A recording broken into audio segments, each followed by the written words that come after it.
again, welcome everyone who is watching us from the other side of the screen. Welcome to Spa-Francorchamps, the mythical circuit where legends are made. We are about to start the second race of the second round of the 2025 TCR Europe season.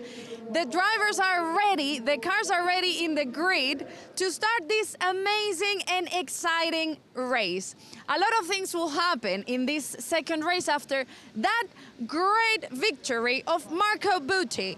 After starting in fifth position, so he overtook and he led the race, getting the victory. Let's see what's going to happen in this one, because we have the reverse grid, but we have the leader, Jimmy Claret, starting in fifth position, just leading the overall standings 1 point over his brother, Teddy Claret. I don't think we will have enough time to do the interview we wanted to do. So for now, my colleague Paul Jeffrey will be telling you all the details of this second race. Enjoy. Thank you very much indeed, Laura Hernandez, down there on the grid. Paul Jeffrey up here in the commentary box, and it's my absolute pleasure and honour to welcome you to the second race of the day here in TCR Europe, here at the Circuit de Spa-Francorchamps. Race 1, if you tuned in for that one, well done to you. It was fantastic. And race 2, I am sure, is set fair to be even better still. Reverse top 10 grid for this one, so we've got some less likely names at the front of the field and some drivers looking to make their way through the pack. Let's take a look then at said grid. It is Victor Anderson on pole position, Sten Dorian Piramage in second place, his debut weekend in TCR Europe. Teddy Claret and Jimmy Claret make up an all-French Claret Sport Row 2 in third and fourth positions respectively. Marco Butti and Jung-Sung Park are fifth and sixth. Butti, race 1 winner, Jung-Sung Park, second position in race 1 at the last corner. Ruben Volt and Santiago Concepcion are seventh and eighth places, both in the Honda Civic Type R FL5 TCR. And then it's Eric Jeunet and our race 1 pole sitter, Felipe Fernandez, rounding out the top 10. Fernandez went backwards in race 1. Can he go forwards in the second event? Yunhui Park starts 11th alongside Nico Baldan. Both drivers will be looking for a solid launch from the line, as will Julian Brichet in 13th. He's got Nicholas Taylor, the Canadian driver for company, in 14th position. Keep your eye out on that one. Max Hart starts in 15th. Jensen Brickley is alongside him in 16th position. Hyundai Elantra NTCR and a Cupra Leon VZ respectively. Filippo Barberi is 17th with Victor Fernandez in position number 18. Filippo, one of our biggest movers in race 1. And then the brothers, Pierre Arnaud and Jean-Laurent Navarro, and 19th and 20th for JSB competition. And in 21st position, another driver on a debut weekend. It is, of course, ALM Motorsports' Sven Karoos. So, you know the grid, you see the cars. These are the champions in years gone by. And for 2025, we're already in full swing. We're already, believe it or not, at the second round of the championship of the Circuit de Spa-Francorchamps. We did Portimao first time around. We're going to Hockenheim Ring in just 3 weeks' time. And then Mazzano, Red Bull Ring, and the Circuit de Barcelona Catalunya to round out the 2025 season. Already we've seen great racing. Already we've seen borderline legends be made. Who's going to have their opportunity to shine again at the Circuit de Spa-Francorchamps today? Here's a quick look at the track. 19 turns, 10 to the left and 9 to the right. 7.004 kilometres in distance. And a new track record. Felipe Fernandez in qualification, a 2 minutes 27.184 in a TCR car is a very rapid time indeed. 1.6 seconds, believe it or not, in front of the previous lap record around this, as Laura mentioned on the grid. Mythical, magical, historic ribbon of tarmac. No better place in all of Europe will you find for a racetrack than Spa-Francorchamps. It's got a bit of everything. It's technical, it's challenging, it's demanding, it's exciting for both driver and fan. And if you watch race 1, as I mentioned earlier, you'll probably realise not a bad place to go touring car racing. It is a great, great track. It's got a lot of history, got a lot of emotion around here. And TCR Europe have a lot of history with this circuit as well. 8 years consecutive now we have visited the wonderful ribbon of tarmac that is Spa. And maybe, just maybe, on this 8th occasion, we're in for a bit of a treat. You and I, watching at home and up here in the commentary box. If you are watching this on TCR TV, just a quick heads up, once the race is over, have a look for TCR Europe Unboxed, a new programme that we have that gives you a bit of insight and background about the world of TCR Europe and what we've been up to. First episode from Podium is live. Spa-Francorchamps will follow in the near future. As you can see on your screen, air temperature is 15 degrees. It's relatively cool over here in Belgium. Track 28 degrees C, 48% humidity. Not quite as warm as we've seen in testing and qualification. In and around the kind of temperatures that we saw for race 1. So the drivers will have a reasonable idea, I think it's fair to say, of what to expect coming into this race. What is the elephant in the room, so to speak? What is the thing that we need to differentiate this race from the previous one? Starting positions, of course. The reverse top 10. We reversed Q2 top 10 in qualification for this race. Victor Anderson started in 10th position for race number 1. He starts in pole in the MAGP Lincoln Co machine. The bright orange car, commentator, I love that car. It makes it very easy to find out who it is. But Victor didn't have the pace in the opening race, it has to be said. Kind of went backwards a little bit, did drop all the way down to 19th position at one point, and then eventually crossed the line in 14th. So that car doesn't seem to have the pace of those around him. Is this going to be a problem for Victor Anderson in this race? I dare say. Is this going to be an opportunity for Claret Sport? Teddy Claret, 3rd, Jimmy Claret in 4th.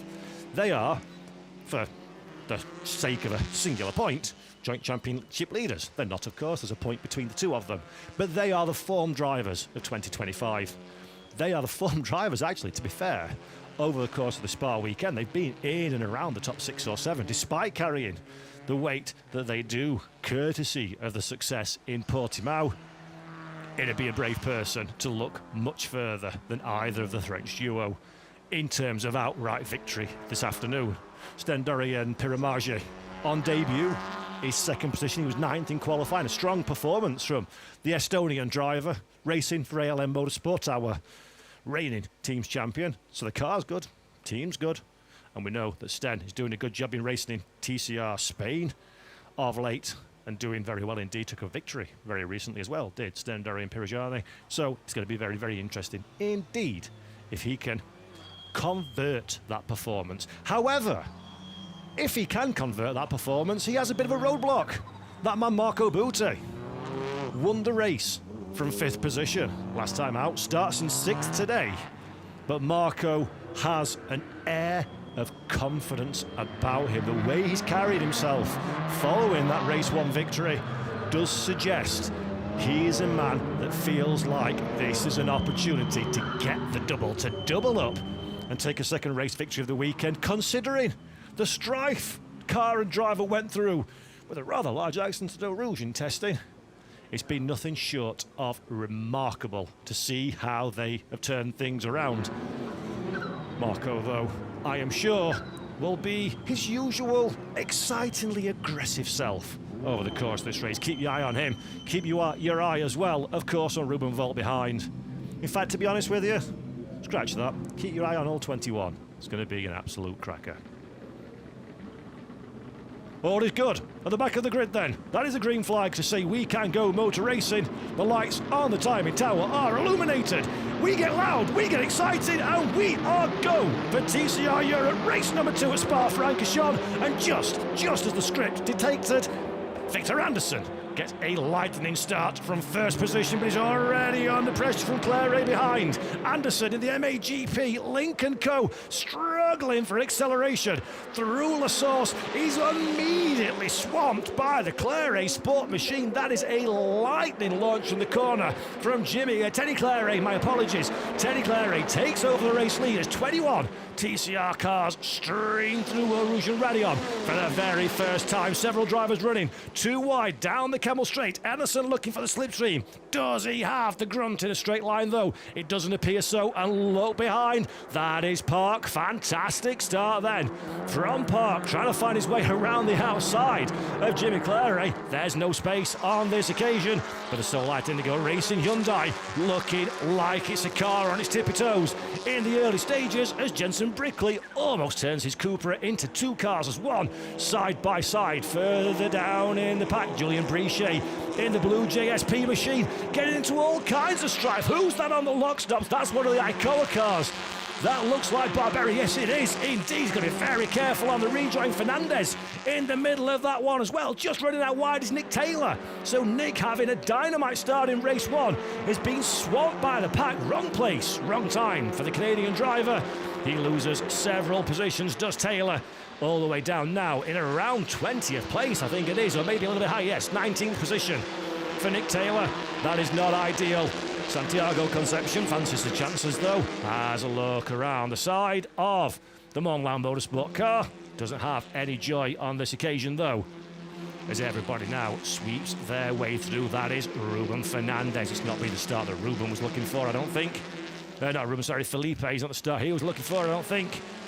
Trying to find a way past in the Honda. No opportunities at this moment in time. Everybody's been remarkably careful, it seems, over the course of this first lap.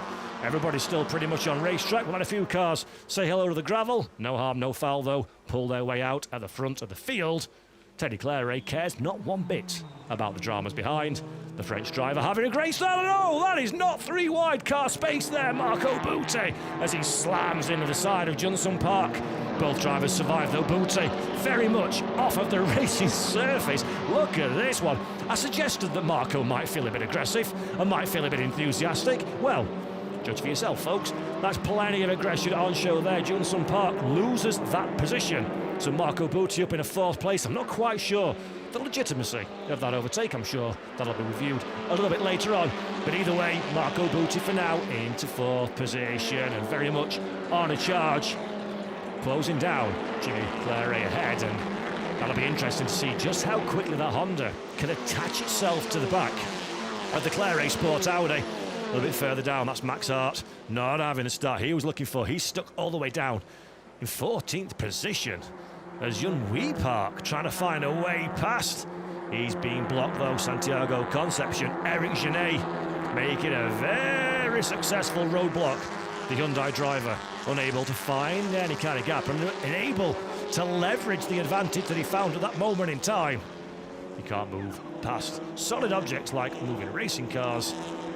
He'll have to think again how he's going to find his way past this warring pack. And this is the problem. Oh, the great thing, depending on your perspective, are reverse grid racers, drivers that are quick and mired further down in the pack, and they've got to get their elbows out. They have to be strategic, they have to be intelligent, they have to be aggressive. Otherwise, they're just not going to make their way through the pack, and that gives an opportunity to our earlier starters, and Teddy Claret has taken that opportunity with aplomb. The gap, the advantage, 1.5 seconds already. 20 minutes, 46 seconds plus one lap in this race.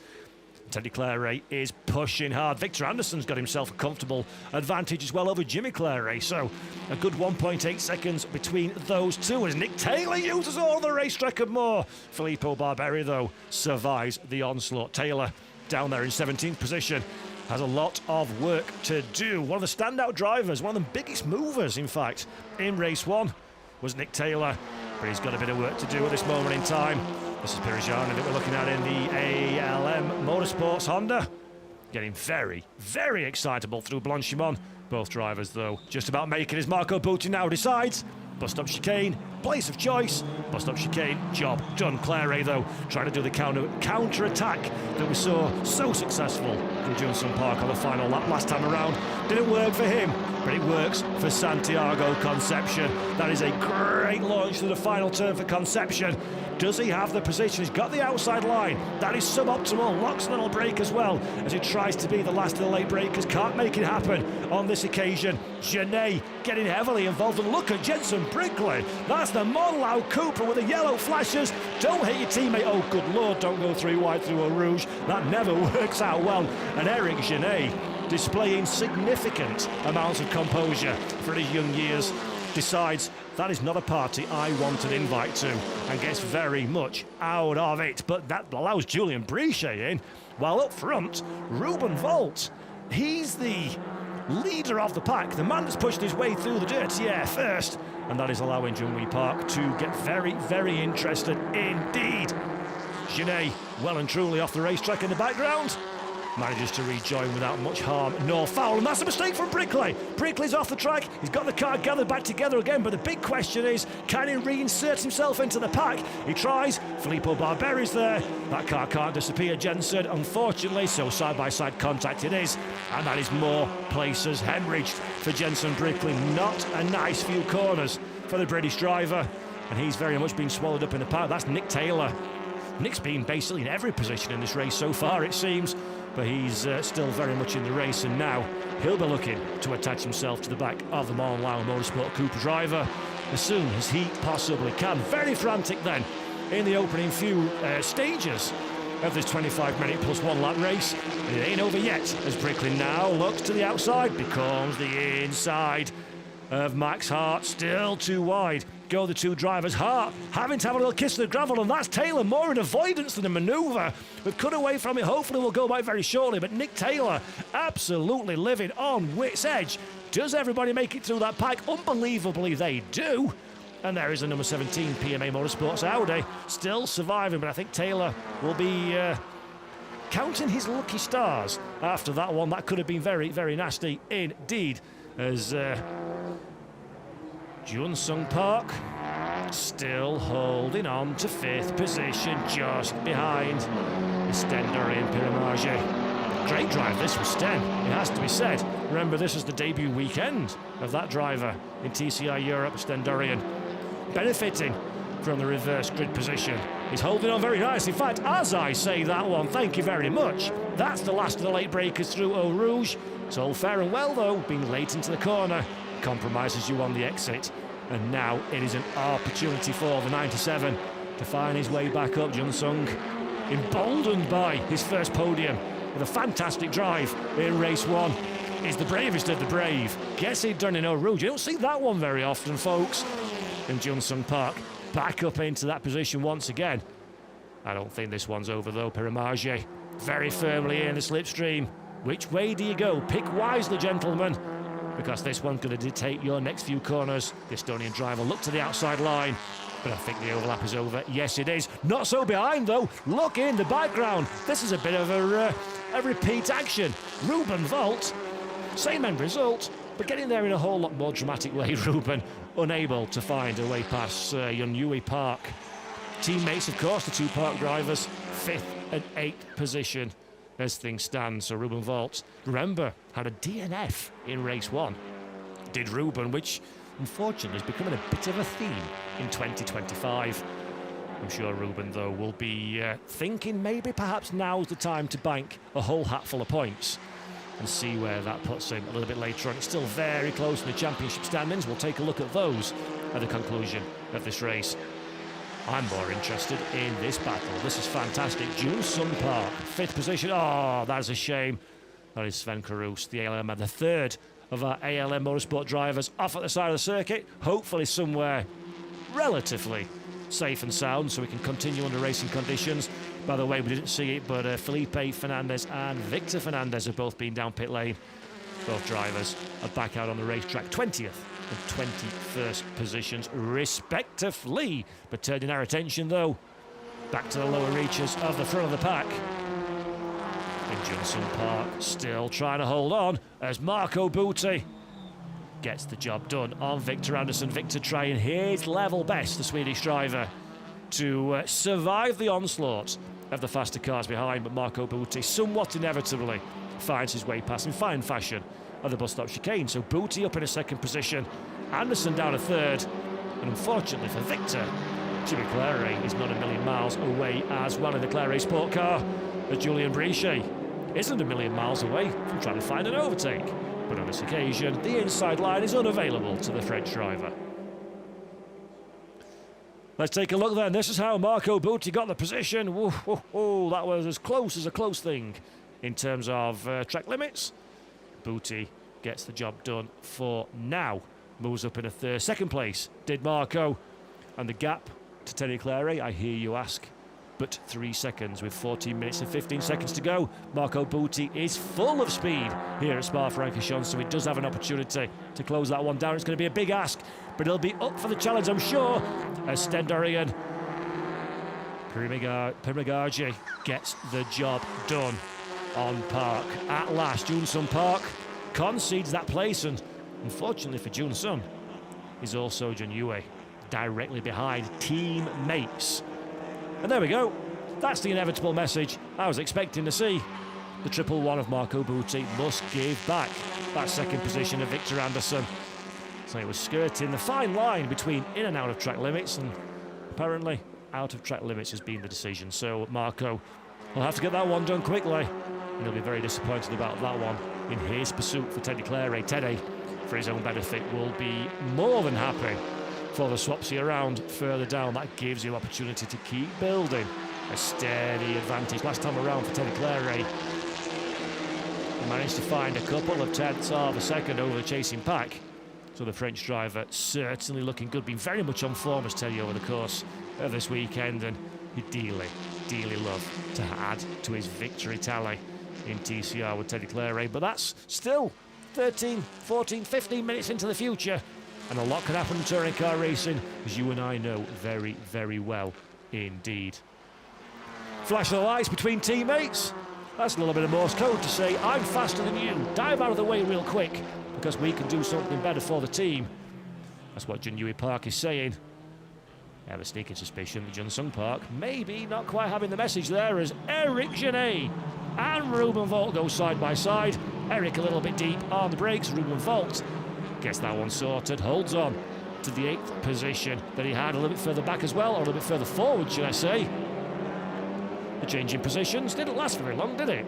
Hardly enough time for to even notice that Marco Butti gave it back and took it back once again from Victor Anderson. Victor doing an absolutely stout job up there in 3rd position. Fabulous in qualifying based on the performance available to him. Managed to unlock the maximum pace from the car this weekend, said Victor. And he's doing a great job on the provisional bottom step of the podium, but I do think the air of inevitability is upon this one, as Jimmy Clary uses the additional straight line speed advantage courtesy of the run through a Rouge and Radion to take that 3rd place away from Victor, who's now in 4th position, but, which is good for Victor, has got a comfortable gap between himself and Primagari behind. So Victor Anderson doing a really good job. It's a very small family-run team, MAGP. Matthias Anderson, of course, no stranger, that name, to fans of touring car racing, especially over in Scandinavia.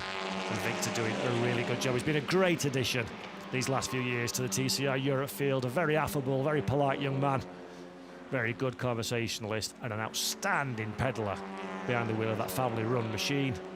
Be a good reward for team if they can get a strong result today. As a little bit further back, Santiago Concepcion's missing all of the fun because a little behind. Not one, but 2 Monlau Cupras. Advantage at this moment in time to Eric Genet, down there in 12th position, can you believe it? Jenson Brickley not having a weekend that he would maybe have hoped for coming to Spa-Francorchamps. DNF in race 1. Jenson 13th position at this moment in time, but he's caught in a slightly difficult position. He wants to find his way past his teammate, but he's got Nick Taylor for company behind, and we all know Nick Taylor, 2025 Nick Taylor at least, he's not afraid to get the elbows out and find opportunities where perhaps opportunities for others may not have been quite so apparent. Nick, the Canadian driver, only his 2nd year of cars, believe it or not. Straight from karting to TCR Italy, won the title. Straight to TCR Europe, and already an absolute superstar. There's a lot of future ahead of Nick Taylor in motorsport, I'm absolutely sure, and he's doing a sterling job so far. The pace not quite there at this moment in time, courtesy of the poor qualification, but there we go, right on cue. Thank you very much, Nick. Tries to the outside of Jensen Brickley, fails on this occasion, but nips back in again to have another little nibble at the back of the Monlau Cupra. And while he's doing that one, Max Hart starting to get interested as well. Max having a really low-key weekend, it's fair to be said, this weekend. But nevertheless, you've got to be in the motor race to get the rewards, and if you stay to the checkered flag, you never quite know which way the cards fall. Just like Julien Brichet, never quite knew that he'd be going at pretty much road car speeds and straight to the scene of his retirement. That's a real shame for the French driver. In TCR Europe this season, Julien Brichet is the winningest driver at Spa-Francorchamps with 2 victories to his name. And look at Nick Taylor having a little dick and a dive behind the back of Jensen Brickley. Tried the inside, wasn't available to him. Has a go to the outside line. Sense prevails though for Nick.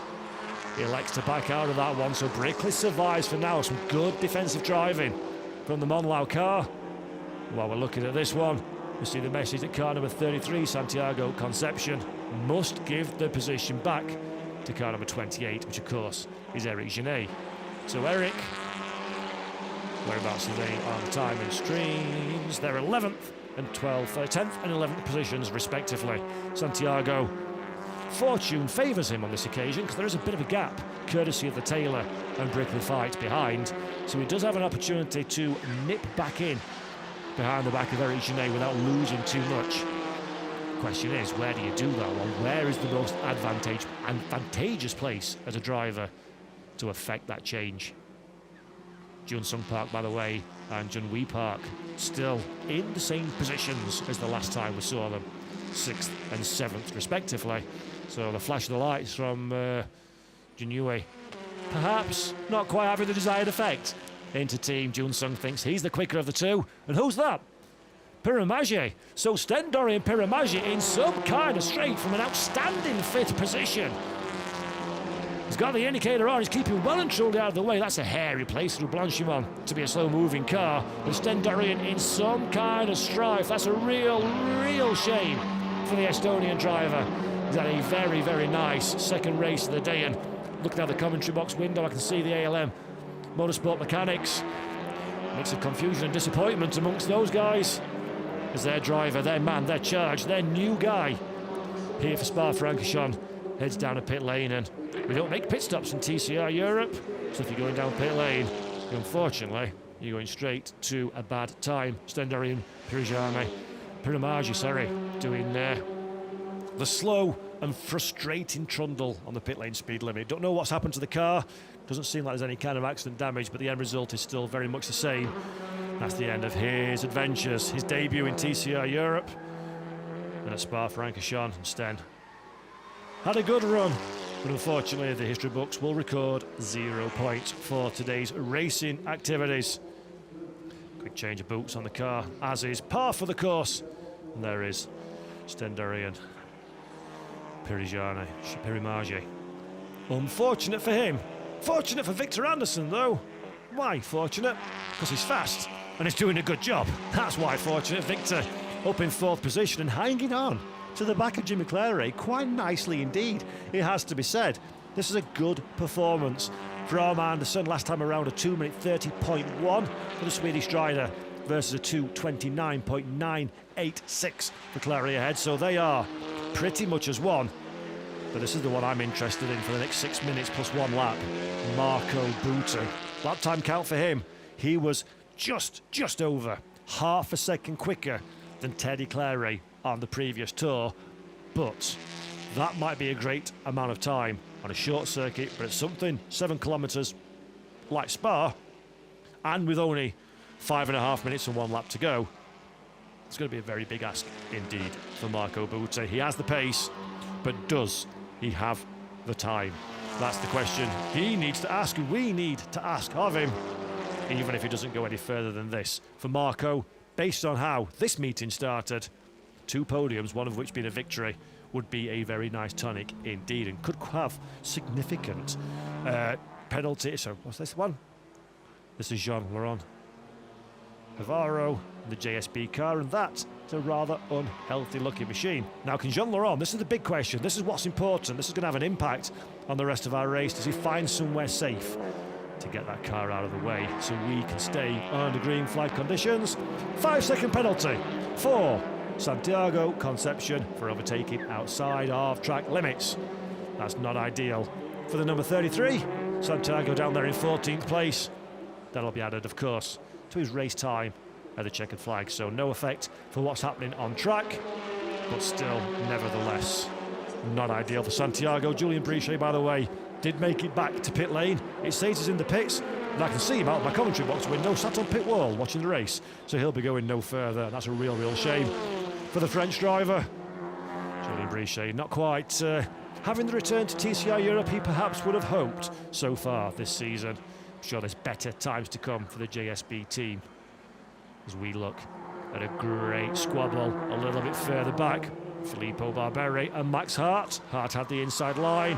The inside line's normally the place you want to be. And there we go. Max makes it through at the back of your shot. That's a position gained for him. Up into 12th, Barberi down into 13th place.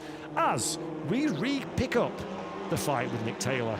This, remember, was quite intense, shall we say, a few laps ago. The heat has gone out of that particular battle, and we transfer our attention to the fight between Young Sung Park, Yunhui Park, Ruben Volt, and Nico Baldan. Baldan, driver, Diamond Trophy driver, leader of the Diamond Trophy. He won the classification in race 1, and he's doing a very simple performance. 8th overall, first in class at this moment in time, but crucially, very close indeed to the cars around him, just like Filippo Barberi is very close to the rear of Max Hart on this occasion. Max, though, manages to hold that position. Barberi, the Italian driver, young Italian driver, first time in TCR Europe in 2025 this season, racing for the Icoa squad and doing a very good job indeed.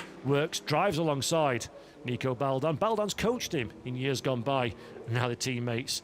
Barberi would be very keen indeed to keep putting in the performances and give Nico a very good run for his money.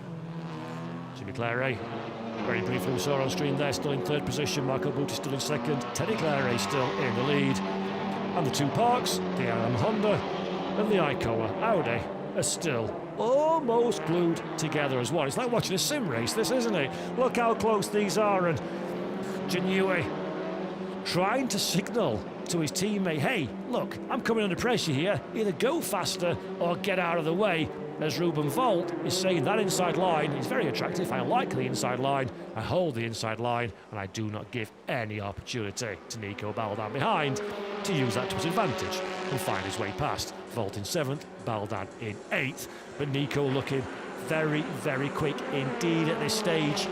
0.3 of a second last time around faster than Ruben Bolt, but when you're that close, 0.1 of a second lap times really don't matter. It's all about the mission of finding your way past the car ahead. Could this be? Nope. Over as soon as I said it. Yunhui just showing his nose to the inside, trying to give the hurry up to his teammate ahead. But so far, they're doing well. Junsung Park in 5th. Yunhui Park in 6th position. And the gap to themselves and Ruben Volt has extended slightly. It's now a marvellous half a second between the two. Doesn't sound like a lot. It's only 0.2 of a second, the blink of an eye. So blink twice and a little bit. And that's the distance between those two battle packs. But for now, any gap will do for the two Solar Indigo Racing Hyundai Elantra N TCR cars, because they're very much in the middle of sorting out positions between themselves, while Ruben Volt does seem to be struggling, doesn't he? A little bit in the 27 ALM Motorsports Honda Civic behind. Doesn't quite seem as comfortable, shall we say, as I would expect, and is more concerned about the challenge from Baldan than he is about attacking the cars in front.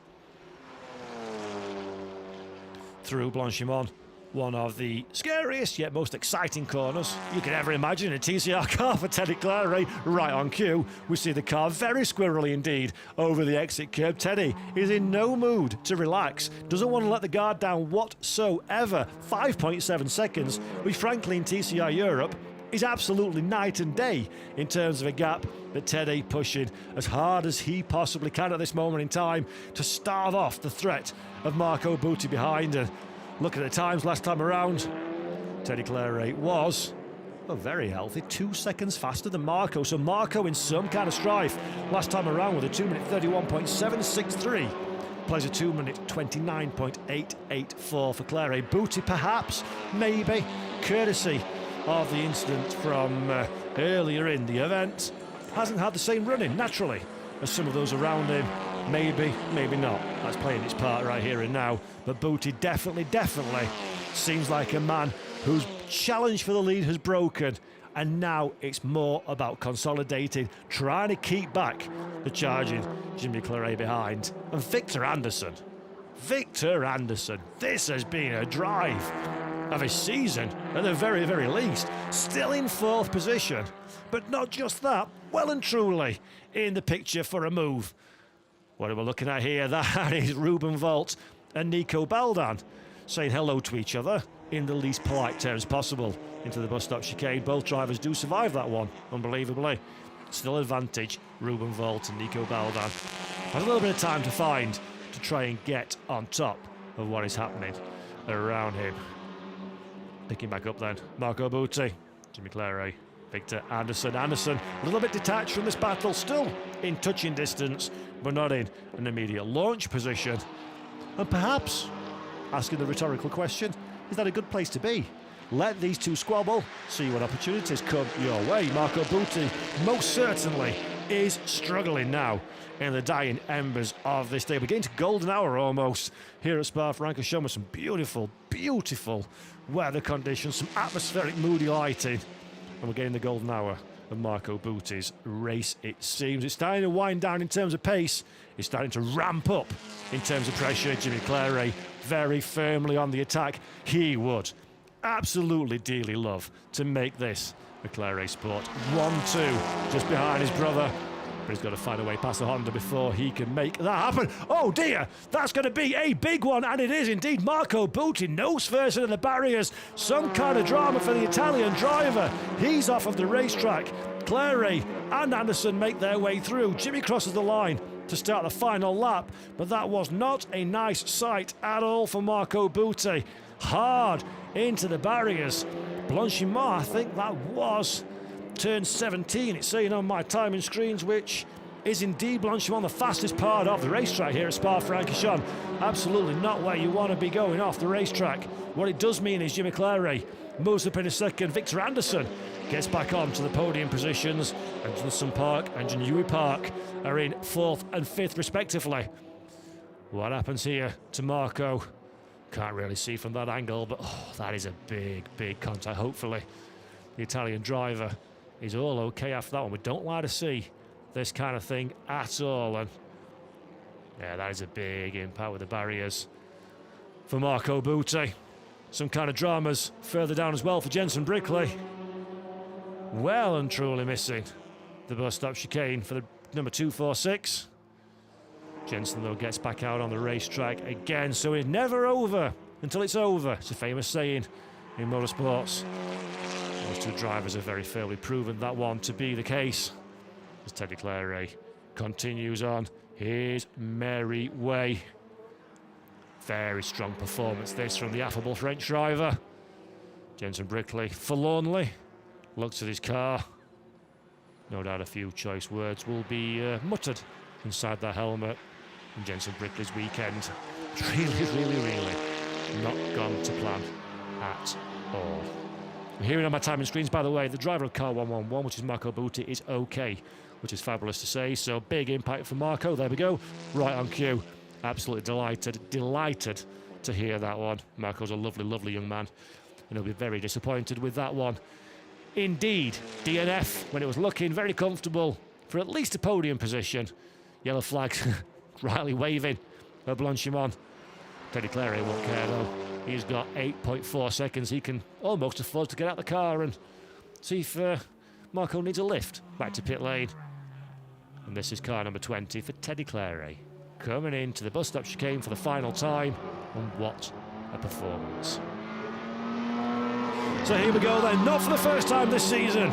It's the Claret Sport Machine that wins the race, and this time it's Teddy Claret behind the wheel at Spa-Francorchamps for the second and final race of the day. He heads home a Claret Sport 1, 2, and in third position, a mighty drive from Victor Anderson, as pretty much the rest of the field come to the line as one, led by Johnson Park. Second place in race 1, fourth in race 2, just ahead of Janui Park in fifth. Ruben Volt at last sees the checkered flag, and with it a good armful of points in sixth.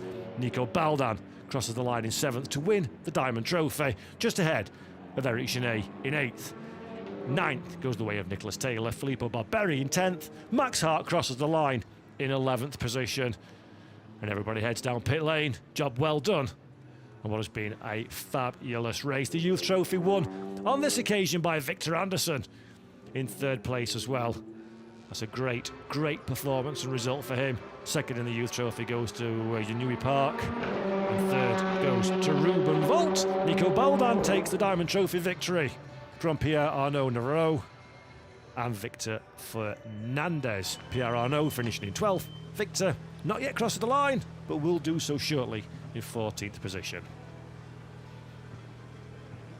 So here we go then.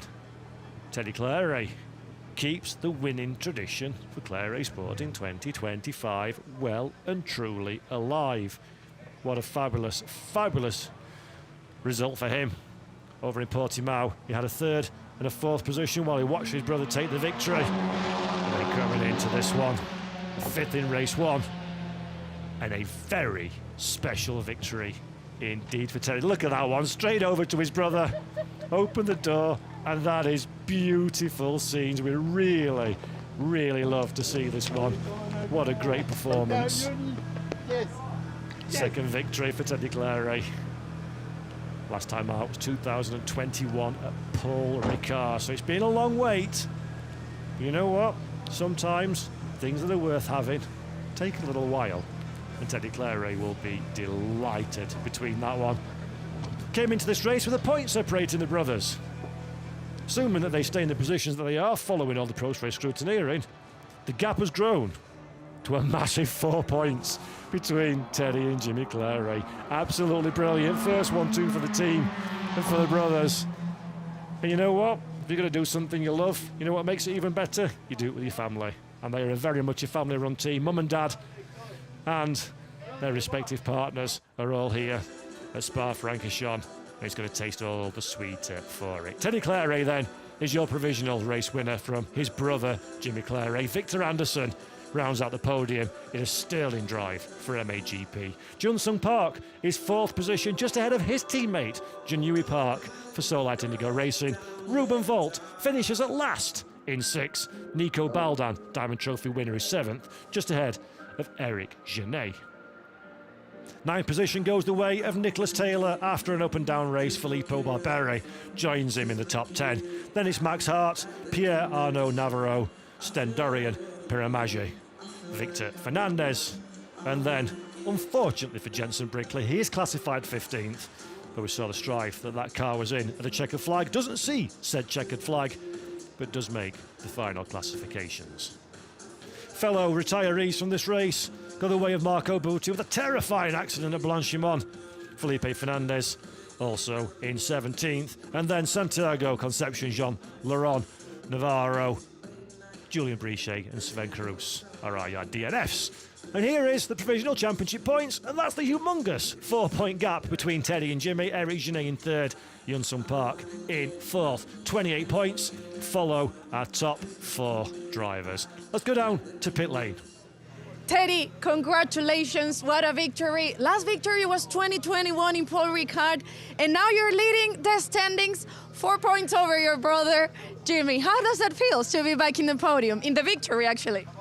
That feels a bit crazy. I mean, we are working for that, but we are working for this moment, and we have to enjoy it. Thanks to my father for all the work he's doing for us, and I'm really proud of this victory for all the team, all the person who support us, our sponsors too, and it's beautiful because Jimmy is P2, so for us, it's a perfect weekend with the compensation weight we have in the car. So yes, it's good to be here. Now we have to keep going, keep working, and we will see. Thank you very much. Congratulations, you did amazing, both of you, and enjoy the victory. Thank you. They did amazing indeed. Let's take a look at the highlights then from round number 4 of TCR Europe in 2025. It was a great start from Victor Anderson off of the line, but perhaps the air of inevitability was over, the cloud over the car as everybody heads down into the source. Minor contact all the way through the pack as is touring car racing, and it was a dynamite start from Teddy Clary. That would be the story of his race. Early race lead converted into a commanding victory. Further down the pack, scuffles and excursions for many a driver. Marco Butti getting very involved in a lot of those dramas. Seen here, being a little bit aggressive with the track limit. Opportunities presented to the Motorsport driver. Marco Butti in the 111, unfortunately, wouldn't see the checkered flag in what was a spirited and lively race. Here we see him again, finding his way past Victor Anderson. That would be a double move that he would have to make on Victor. He would give that place back a little bit later on.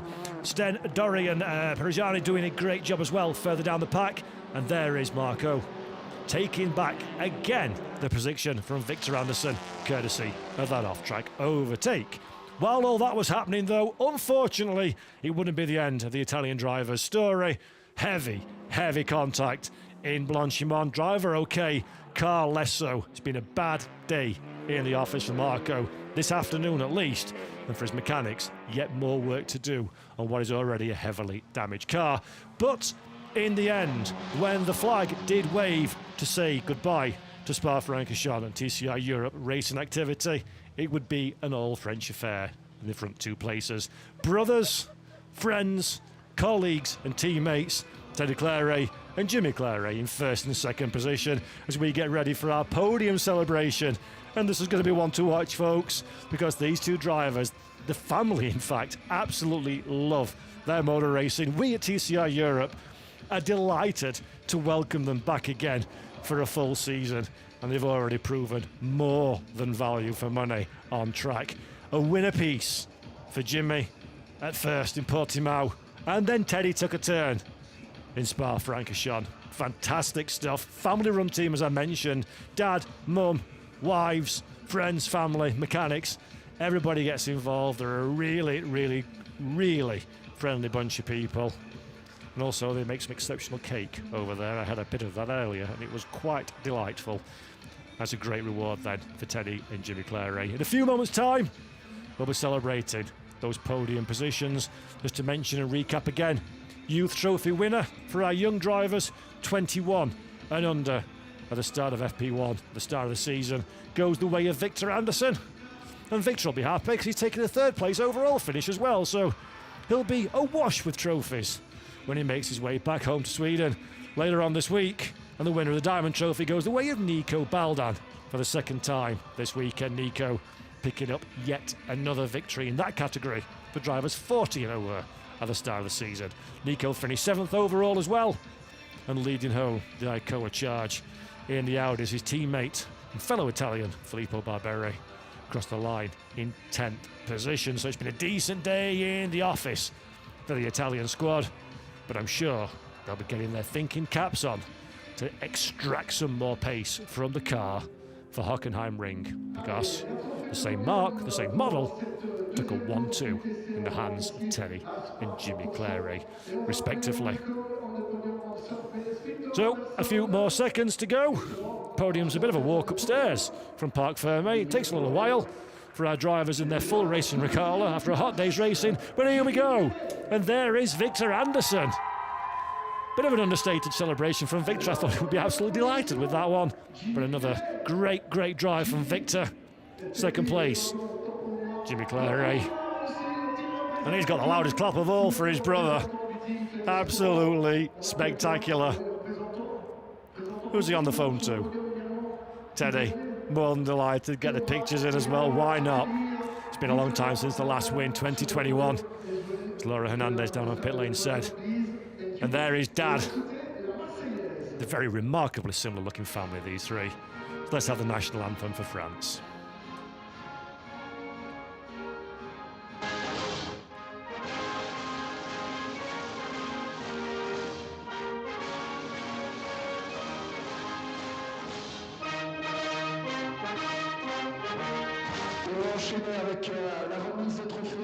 Fantastic stuff then. Our top three drivers, Nico Baldan there as well to receive the Diamond Trophy Award. And in third position, it will be Victor Anderson. The trophy will be awarded by Gabriel Alonso of TCR Europe. Fantastic, fantastic stuff. Ruben Fernandez, TCR Europe promoter, give the second place trophy to Jimmy Claret. Manuel Wiesner, tyre performance engineer, Kumo is the man given the responsibility to hand over the winner's trophy. And so he does, holding aloft Teddy Claret. He's very happy with that one. Ruben Fernandez, TCR Europe promoter. First place trophy for Claret Sport. That collection of trophies in the Claret house is getting bigger and bigger. Don't say cheese yet, guys. It's not time for the family photo just yet.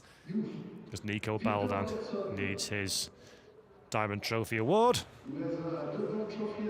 And Victor Anderson needs his Youth Trophy one. Now then, Victor, how are you going to hold those two and spray your champagne? That's going to take a bit of juggling, I'm sure. And there we go. It is Gabriel Alonso, TCR Europe, once again, handing out the trophies, this time to a very happy-looking Nico Baldan. Fantastic. There we go, guys. Now is the time to say cheese. Now is the time for the family photo. Get the formalities out of the way. Then we start spraying some champagne, which must be one of the best feelings in the world after a race. Fantastic stuff. Right then, folks, this has been TCR Europe at Spa-Francorchamps. Come back again in 3 weeks, the weekend of the 6th to the 8th of June. We're at the Hungaro Ring. But from everybody in the team here, it's been an honour to have you along with us. And it's been an absolute pleasure from me, Paul Jeffrey, from the TCR Europe team. See you next time. Goodbye.